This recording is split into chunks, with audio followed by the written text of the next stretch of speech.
For decades, we've all heard the reports, right? Stories of objects in the sky moving in ways that just seem to defy everything we know about physics. Well, today, we're not talking about speculation. We're going to dive into the actual theoretical physics that might just explain the impossible flight of unidentified aerial phenomenon, or UAPs. Seriously, this isn't about building bigger jet engines or more powerful rockets. This is about a complete and total shift in our understanding. We're about to explore ideas that challenge the very foundation of aerospace engineering as we know it. So here's the core of the problem, the real puzzle we're up against. The way many of these UAPs are reported to move seems to just shatter our known laws of physics. They represent a kind of engineering riddle that even our most sophisticated aircraft can't begin to solve. I mean, just try to wrap your head around what's being reported. Objects going from a dead stop to thousands of miles an hour, instantly, making hairpin 90-degree turns at supersonic speeds without losing any momentum at all. And get this, they do it with no visible engines, no exhaust plumes, and no sonic boom. This is exactly the kind of stuff we see in those famous Navy encounters, like the Tic Tac and gimbal videos. It just sounds impossible, doesn't it? Any conventional plane we have would be torn to absolute shreds by those kinds of aerodynamic forces, and a pilot inside, forget it. They'd be crushed by G-forces hundreds of times greater than anything a human could possibly survive. So, what is going on? Okay, to even begin to find an answer, we have to think way, way outside the box. What if these craft aren't pushing through space? What if they're moving space itself? This leads us to our first really big theory, the direct manipulation of spacetime.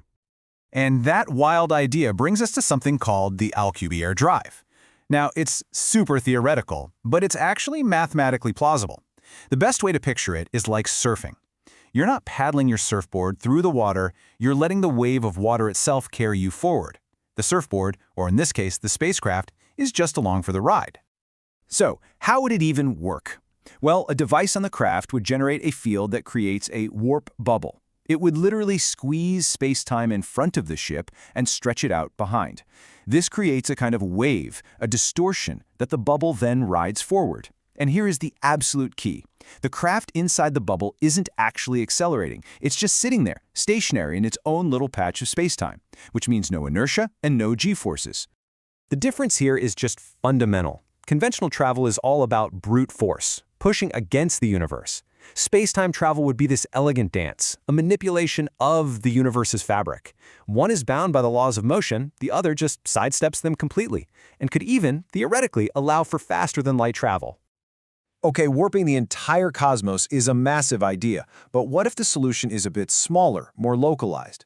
What if it's less about bending the universe on a huge scale and more about creating incredible materials that can master its forces right around the craft? This brings us to the idea of engineering gravity itself. And this is where something called metamaterials comes into play. These aren't materials you just dig out of the ground. They're substances that are engineered basically atom by atom to have properties that are completely unique. We're already using this tech to make invisibility cloaks for light waves. So, the next frontier? Designing them to interact with gravity. So just imagine a material that could literally negate gravity, giving you silent, effortless lift. Or a material that could bend light perfectly around itself, making the object completely invisible. You could even have a material that creates a tiny, localized version of that space-time bubble we were just talking about. Suddenly, these properties map directly onto those bizarre UAP characteristics. So what does all this mean for us, back here on Earth? Well, this is way more than just a thought experiment. Exploring these concepts could unlock the next huge leap in human transportation, taking us far, far beyond the rockets we depend on today. Think about it for a second. Our rockets are basically just controlled explosions. They're incredibly inefficient, needing monstrous amounts of fuel just to fight against gravity. But a propulsion system that could interact directly with gravity or space-time, that would be a complete game changer. It would be silent, unbelievably efficient, and unimaginably fast. So why should you care? Because the physics that could explain UAP flight could literally revolutionize life on Earth. We're talking about the potential for instantaneous travel, and maybe even brand new limitless sources of energy. This research isn't just about what's flying around up there, it's about transforming our future down here. At the end of the day, studying these phenomena isn't about chasing shadows, it's a call to action for mainstream science. It's an incredible opportunity to push the absolute boundaries of what we know, and to open up a seriously exciting new frontier: physics, material science, and engineering. Which, of course, leaves us with one final, fascinating question to chew on. When we see these objects apparently defying physics, are we witnessing technology from another world? Or are we just getting a little preview of the revolutionary technologies that humanity itself might create one day?